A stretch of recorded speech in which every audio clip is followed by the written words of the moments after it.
Happy Friday, everybody. I feel like I always start my messages off with that. But first of all, if you're here, give me a thumbs up. Let me know that you're watching. This helps me to know that people are seeing my content, and it helps me to also know what you guys like seeing, why you're here, and what you want more of, because I don't want to be throwing out content that you just don't like. So, but I actually wanted to talk about this one habit alone.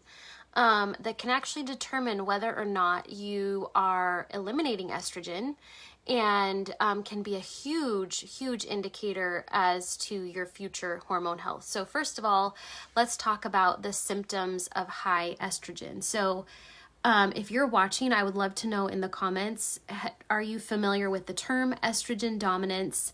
Are you familiar with what it looks like if you have estrogen dominance? Have you been told that you're estrogen dominant? Any of those three things, I would love to know in the comments. Because a lot of women are kind of thrown that diagnosis, but then not really told what to do about it or what it means or why it's happening. So some things that can let us know that your estrogen is too high are symptoms like headaches around your period, breast tenderness, cramping, heavy cramps, endometriosis, heavy bleeding. Those are all really big indicators that your estrogen is higher than we want it to be. Now, obviously, there can be a lot of different factors that contribute to whether or not your estrogen is high. So I'm not going to spend a lot of time on that today.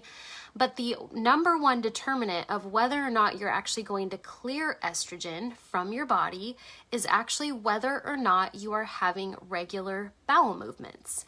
So estrogen is cleared from our liver into our bowels, and you got to be pooping. You got to be pooping to get the estrogen out. So we've even had clients that are in the Happy Hormones program that are doing all of the steps, but if they're not pooping, they're not actually going to be clearing that stuff from their liver. So Heather, hey there, Heather. Hey, Sarah, thank you so much for joining.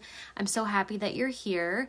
And so once we get that blockage, for lack of a better word, cleared up, we clear up that obstacle, we get them pooping normally, their estrogen dominance symptoms slow way down, and you notice that those symptoms start to improve over time. So number one is to be tracking your bowel movements. If you're not having a bowel movement at least once a day, preferably 2 to 3 times a day, that would be optimal, then you're not clearing your estrogen.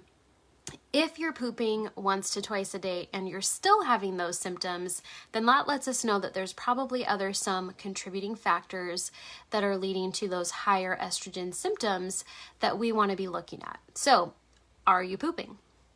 Let me know in the comments.